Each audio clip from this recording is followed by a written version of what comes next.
guys, what's up? Welcome to Learn English with Story. Want to level up your English the easy way? You're in the right place. In this town, the clocks did not just tick, they labored. Every second felt like a deliberate, heavy drag against the air. The pavement was always a uniform, washed-out gray, slick with the residue of a sky that never seemed to fully clear. Ethan walked these streets with a rhythm dictated by the slow pulse of the city itself. He knew the exact number of steps from his front door to the corner, the precise moment the street lamp flickered, and the exact temperature of the coffee that waited for him at the end of the line. There was no friction here, no sharp edges, just a long, unbroken loop of predictable movements. He moved through the morning mist, his boots hitting the concrete with a dull, rhythmic thud that echoed against the silent storefronts. He did not look left or right. He did not need to. The world was a static image, unchanging and immovable. He felt the weight of the day pressing down, a quiet, suffocating pressure that made every breath feel like a chore. At exactly 7 in the morning, the heavy glass door of the cafe groaned open. A brass bell mounted above the frame gave a sharp, metallic chime, a sound so familiar it felt like a physical weight. Ethan stepped inside, the sudden warmth of the room hitting his face, smelling of roasted beans and damp wool. He did not scan the room. He did not need to. His path was already carved into the floorboards. He walked directly to the corner table, the one furthest from the door, and pulled out the chair. The wood scraped against the tiles with a high-pitched, grating sound that nobody else seemed to notice. He sat down, placed his bag on the floor, and waited. The barista, a man who never looked up from the machine, slid a cup of black coffee across the counter. Ethan took the cup, the ceramic burning his palms. He watched the steam rise in thin, lazy ribbons. Outside, the world remained a static, gray blur. But here, everything was precise. He took a sip, the bitterness grounding him, and stared at the rain streaks on the glass. He was exactly where he was supposed to be. The sky finally broke on Tuesday. It did not start with a warning, but with a sudden, violent shift in the atmosphere. The clouds descended, turning the familiar streets into a blurred, shifting canvas of watercolors. Rain hammered against the pavement in thick, relentless sheets, erasing the sharp lines of the city. Ethan stood on the corner, his umbrella struggling against a sudden gust of wind that threatened to invert the frame. He fought the resistance, knuckles white, as the downpour soaked through his shoulders. The world was no longer static. It was a chaotic, rushing blur of gray and silver. He abandoned the usual route, ducking into the nearest alleyway to escape the deluge. Water pooled around his boots, splashing over the leather with every frantic step. He reached the cafe entrance, his chest heaving, and shoved the door open with more force than he intended. The bell chimed, but the sound was drowned out by the roar of the storm outside. He stood in the entryway for a moment, shaking the umbrella until the floor was spotted with dark, spreading circles. The air inside felt different, charged with the damp energy of the gale. Ethan shook the last of the rain from his umbrella, the droplets clicking against the floor like gravel. He moved to step toward his corner, but his momentum stalled. The booth near the radiator was occupied. A woman sat there, tucked deep into the corner, a worn paperback held open in her hands. She was completely still, while the rest of the cafe hummed with the low murmur of morning chatter and the hiss of the espresso machine. She existed in a pocket of absolute silence. She did not look up. She did not scan the room for friends or check the time. She simply occupied the space, her focus entirely bound to the pages before her. Ethan felt the tension of the storm outside drain from his shoulders, replaced by a sudden, sharp curiosity. He stood frozen, his hands still gripping the umbrella, watching the way she leaned toward the heat. He forgot about his coffee. For the first time in years, the rigid map of his daily routine vanished, anchored to her quiet, steady orbit. The next morning, Ethan did not walk to the cafe at his usual time. He arrived 20 minutes early, his pulse quickening as he pushed the door open. The booth by the radiator was empty, but he took a seat nearby anyway, waiting. When she finally walked in, the bell chimed, and the sound felt like a signal he had been anticipating. He watched her settle into the same corner, the same book in hand, and felt a strange, quiet satisfaction settle in his chest. The coffee he ordered went cold on the table, forgotten. He stopped caring about the bitter taste or the caffeine jolt. He was there for the steady, predictable rhythm of her presence. Days bled into weeks, and his life began to revolve around these shared hours. He adjusted his entire morning schedule to match the rhythm of her arrival. If she was late, he stayed. He curated his distance with surgical precision, always 3 tables away, far enough to remain invisible but close enough to track the minute shifts in her posture. He stopped looking at the window and started mapping her rhythm. He watched the way her shoulders rose and fell with the slow, steady pace of her reading. He memorized the specific angle of her head when she reached the bottom of a page. Then came the detail that anchored his focus, a stray lock of hair that would slip free from the rest, drifting toward her cheek. She would pause, her thumb resting on the corner of the paper, and reach up to tuck it behind her ear. It was a small, repetitive motion, yet it became the heartbeat of his morning. He found himself holding his breath, waiting for that exact moment to occur. It was a slow burn, a quiet accumulation of observations that felt more substantial than any conversation he had held in years. He wasn't just watching a stranger anymore. He was witnessing the private, unscripted choreography of her existence. Every time she tucked that hair away, the distance between them seemed to shrink, pulling him deeper into a connection that existed entirely in his own mind. The cafe was unusually quiet that afternoon, the hum of the espresso machine dying down into a low, rhythmic hiss. Ethan sat with his usual cup, his gaze fixed on the corner booth as he had done for weeks. She was reading, the pages of her book turning with a soft, dry sound that seemed to carry across the room. He watched the light from the window shift, casting long, pale shadows across the floorboards. He felt the familiar pull of the routine. Then, the movement stopped. The page did not turn. Her hand remained frozen against the paper, her thumb resting on the spine. The air in the room felt suddenly thin, charged with a static pressure. Ethan felt a sharp, instinctive urge to look away, but he stayed still. She shifted. The book lowered, the cover closing with a final, decisive click. She turned her head, her gaze sweeping across the empty tables. There was no hesitation. Her eyes locked onto his, steady and direct, leaving him exposed in the center of the room. The silence between them stretched, thick and heavy, as she remained seated for one heartbeat, then two. Then, she moved. She closed the book, the sound of the cover snapping shut echoing like a gavel in the quiet room. She stood up, her movements fluid and deliberate. Ethan watched her walk. Every step she took toward his table felt like a physical weight being lifted from the floorboards. He gripped the edge of his table, his knuckles turning pale, his pulse hammering a frantic rhythm against his throat. She reached his table and stopped. Without asking, she pulled out the chair opposite him and sat down. The wood scraped against the floor, a jarring, sharp sound that made him flinch. She leaned forward, her presence suddenly filling the space. "Oh, you always sit in the same spot." "Oh," she said. Her voice was steady, like a low note on a piano, vibrating through the table. Ethan felt his pulse jump. "Maybe I like this view." He replied, his voice sounding thinner and more fragile than he wanted it to be. The words hung in the air between them, fragile and exposed.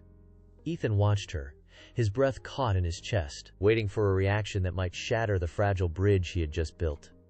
She did not laugh. She did not pull away. Instead, a slow, genuine smile spread across her face, softening the sharp lines of the moment. It was a small, quiet expression, but it carried a weight that seemed to tilt the entire room. As she smiled, the world outside the table began to lose its definition. The steady, rhythmic drumming of rain against the glass panes dissolved into a distant, muffled hum. The clatter of porcelain from the counter and the low murmur of the barista faded into white noise, irrelevant and hollow. Ethan felt the tension in his shoulders snap. The gray, predictable walls of the cafe blurred at the edges, losing their grip on his attention. There was only the table, the steam rising from their cups, and the way her eyes held his. He leaned in, the last of his hesitation dissolving, as the rest of the room vanished entirely. Hours dissolved into the background. The cafe, once a place of rigid routine, transformed into a private sanctuary, where the only clock that mattered was the rhythm of their conversation. Sunlight retreated from the windows, replaced by the amber glow of overhead lamps that flickered to life as evening settled in. Ethan watched the staff move through the periphery, their movements becoming increasingly frantic. A chair scraped loudly against the tile, followed by the metallic clang of a table being flipped over. A waiter walked past, stacking stools with a sharp, repetitive rhythm that cut through the low hum of their voices. Neither of them looked up. They remained locked in their own orbit, leaning across the small table, their hands tracing patterns in the condensation on the wood. The world outside the booth ceased to exist. The clatter of dishes, the aggressive sweeping of the floor, and the final, impatient jingle of the doorbell. Ethan felt the weight of his previous life. The gray pavement, the lukewarm coffee, evaporate. He was simply existing, fully present. The walls of the cafe seemed to expand, stretching outward to accommodate the vastness of the worlds they were building together. Lily spoke of cities she had only visited in dreams, describing the way light hit the cobblestones in Prague, or the specific, sharp scent of salt air in a coastal village at dawn. Ethan listened, his coffee long forgotten, as she painted these places with words that felt like textures. He countered with the music that anchored his own sleepless nights, the haunting, low-frequency hum of a cello suite that he played on repeat until the sun came up. They traded these fragments like currency. A melody from a record store in a city he had never visited became a bridge between them. They talked about the frantic energy of Tokyo at midnight and the slow, heavy stillness of a desert night under a canopy of stars. There was no map for this, no logical path they were following. It was a raw, unscripted exchange that bypassed the usual social boundaries. They were mapping a future that existed entirely in the space between their two chairs, a connection so deep it felt like they were finally speaking a language. The vibrant maps of distant cities faded, replaced by the heavy, quiet truth of the present. The air in the booth grew colder as the night deepened, and the conversation slowed to a crawl. Lily reached out, tracing the rim of her cup, her gaze fixed on the steam rising from it.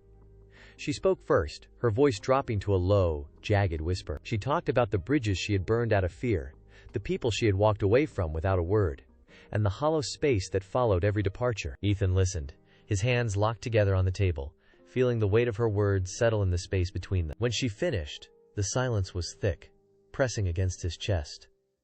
He took a breath, the air tasting of stale coffee and honesty. He spoke of his own ghosts, the years he had spent hiding in routine, the opportunities he had let slip through his fingers because he was too afraid to fail. They sat there, stripped of their defenses, the masks they wore for the world discarded on the floor. It was not a comfortable conversation, but it was the first time he felt truly seen. The morning after their confessions, the town looked different. The pavement, usually a flat, monotonous gray, caught the sunlight in a way that revealed hidden textures of slate and quartz. Ethan walked to the cafe, and for the first time, he did not count his steps. He noticed the way the wind moved through the trees, not as a background noise, but as a rhythmic, living pulse. The heavy glass door of the cafe swung open, and the bell chimed.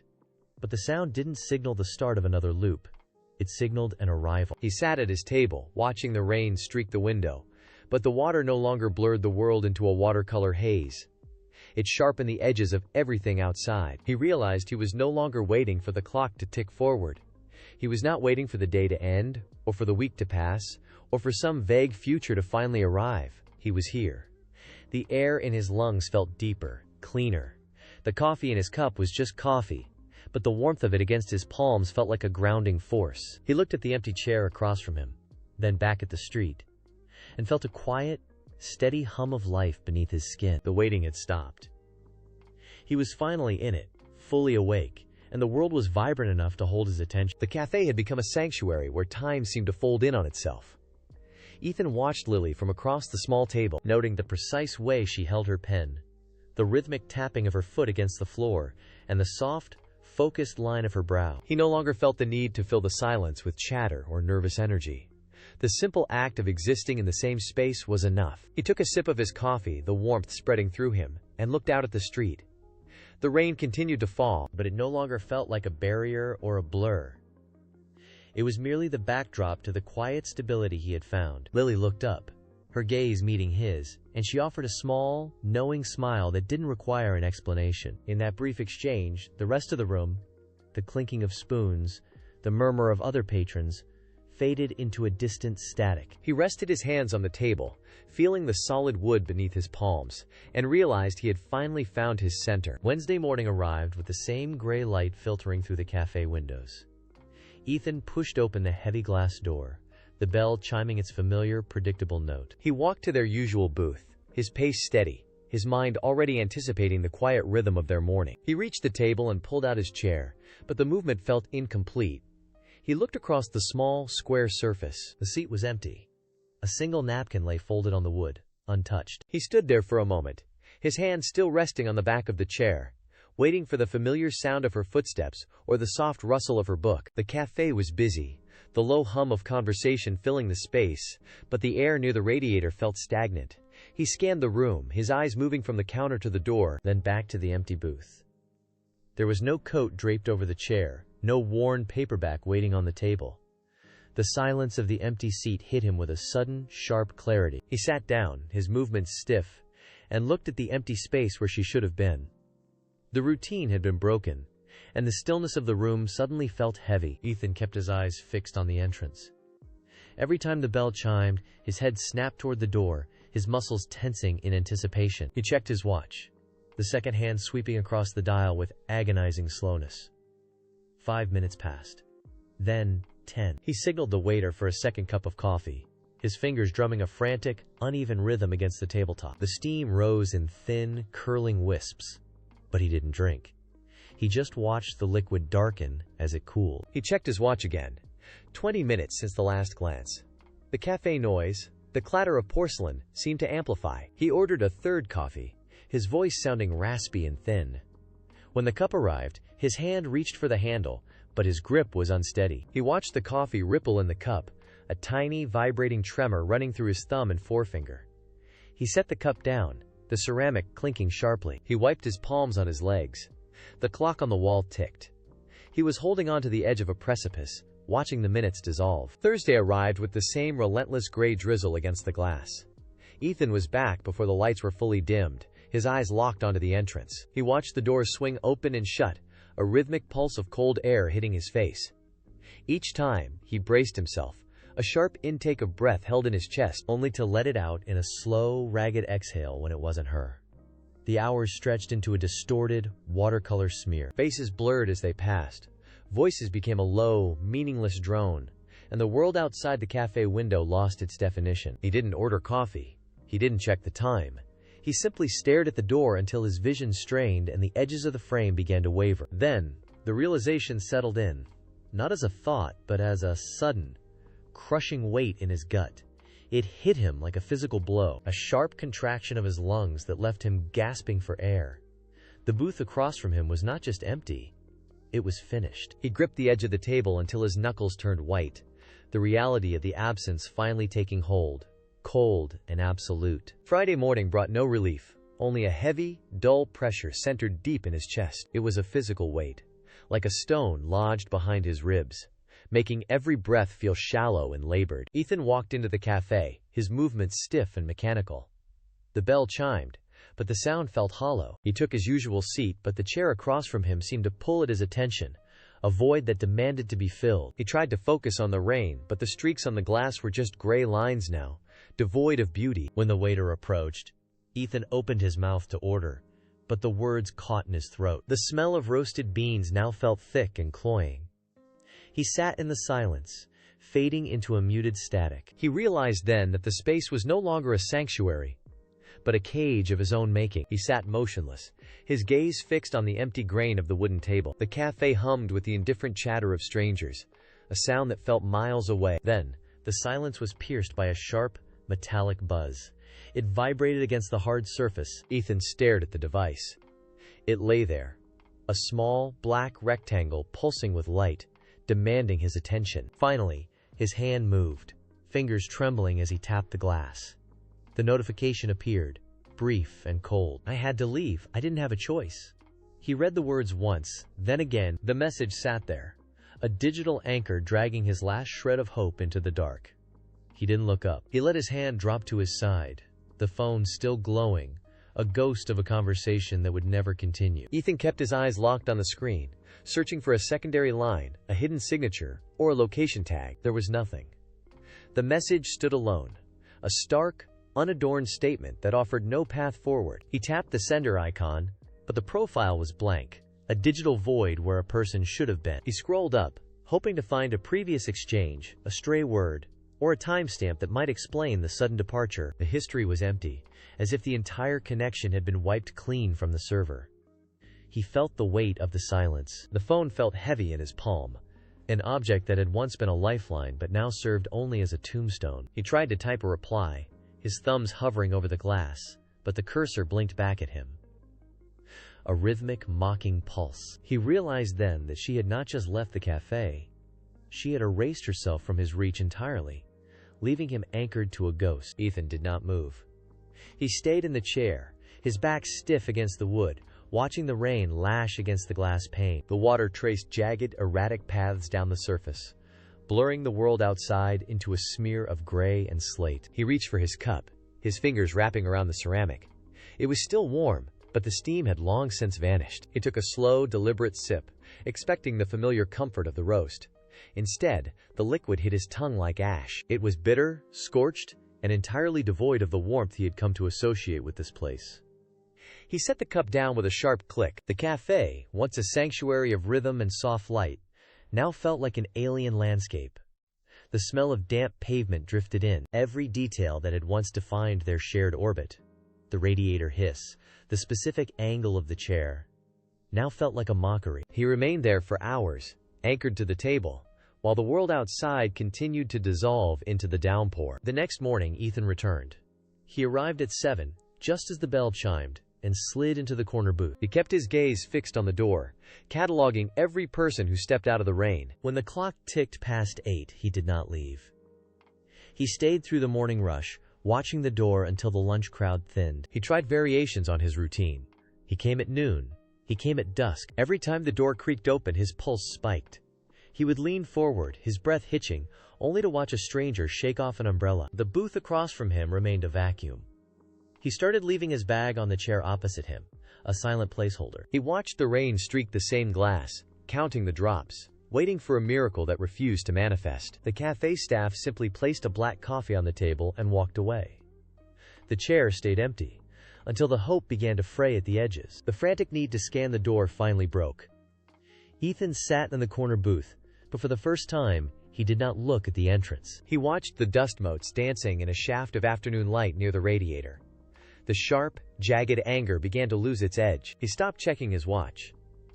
The minutes no longer felt like a countdown to a reunion, but simply like time passing. He looked at the empty chair across from him, not with the expectation of seeing her, but with a strange, hollow clarity. The space was just wood and fabric. The cafe was just a room.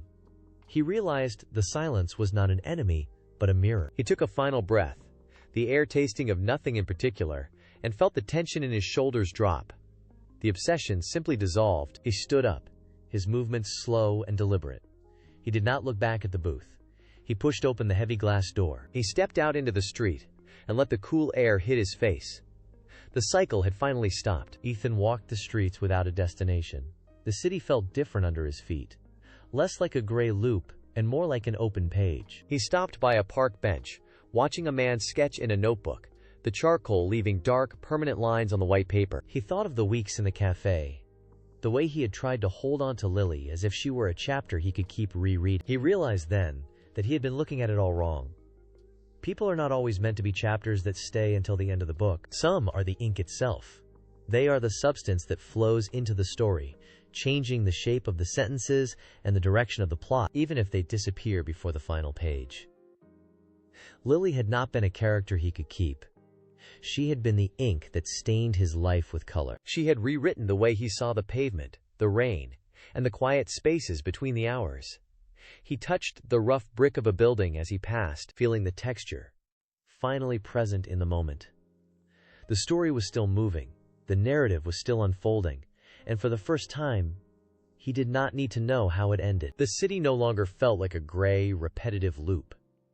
Ethan found himself stopping on the sidewalk, not because he was waiting for someone, but because the light hitting the puddles caught his eye. He stood there for a long moment, watching the ripples expand and vanish. It was the way she had looked at the world, not as a series of obstacles, but as a collection of small, fleeting details. He took a deep breath, filling his lungs completely, feeling the cool air settle in his chest. This was the rhythm she had left behind. He walked past the cafe, but he did not feel the pull to enter. The habit of checking his watch had vanished, replaced by a steady, internal sense of time. He noticed the way the wind moved through the trees, the specific shade of gray in the clouds, and the sound of distant traffic.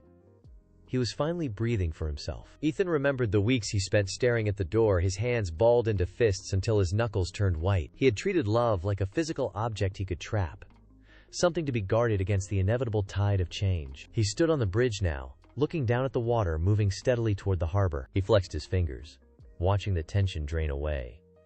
He realized that holding on so tightly had only bruised the very thing he wanted to keep. Love was not a cage to be locked. It was a current to be navigated. He let his arms hang loose at his sides, his shoulders dropping. The ache in his chest, once a sharp, jagged weight, had softened into a dull, manageable rhythm. There was a profound grace in this release, a quiet understanding that the intensity of his grip had been the source of his own suffering. He did not need to own the memory to keep the impact. He simply opened his hands, letting the air pass through his fingers. And for the first time, he felt the weight of the world lift. The memory of her did not sting anymore. It felt like a warm stone held in the palm of his hand. Ethan walked through the park, watching the late afternoon sun filter through the leaves, casting long, golden patterns on the path. He thought about the weeks he had spent sitting in the cafe, waiting for a door to open that would never swing wide again. That time had felt like a slow death, but now he saw it differently.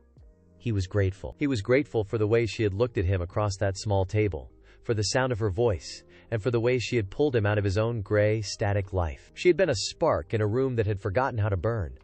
The fact that she had to leave did not diminish the brightness of the time they shared. It was a fleeting, brilliant intersection of two paths. He realized that some people are not meant to stay, but they are meant to change the trajectory of everything they touch. He breathed in the scent of damp earth and pine, feeling a deep, quiet satisfaction. He had been there. He had seen the light.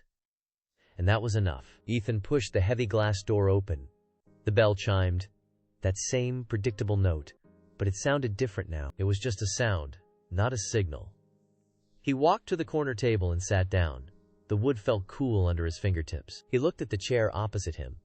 It was empty, yet the space felt balanced. He did not check his watch. He did not scan the room for a face he knew would not appear. He watched the rain streak the glass, tracing the paths of the droplets with his eyes. The gray pavement outside no longer felt like a loop. It was just a street, and he was a man walking through it. He realized then that he was not waiting for anything. He was not looking for a missing piece to complete a puzzle. He was the puzzle. He had been shaped by the silence, by the coffee, by the conversation, and by the departure. He stood up, leaving his cup unfinished. He did not look back.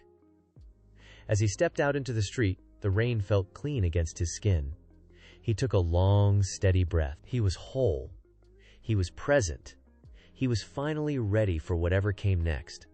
Quote, he walked into the city, and the world felt wide open. We keep it simple. All right, guys, that's it for today. Hope you picked up some cool English from this story. If you enjoyed it, hit that like button, share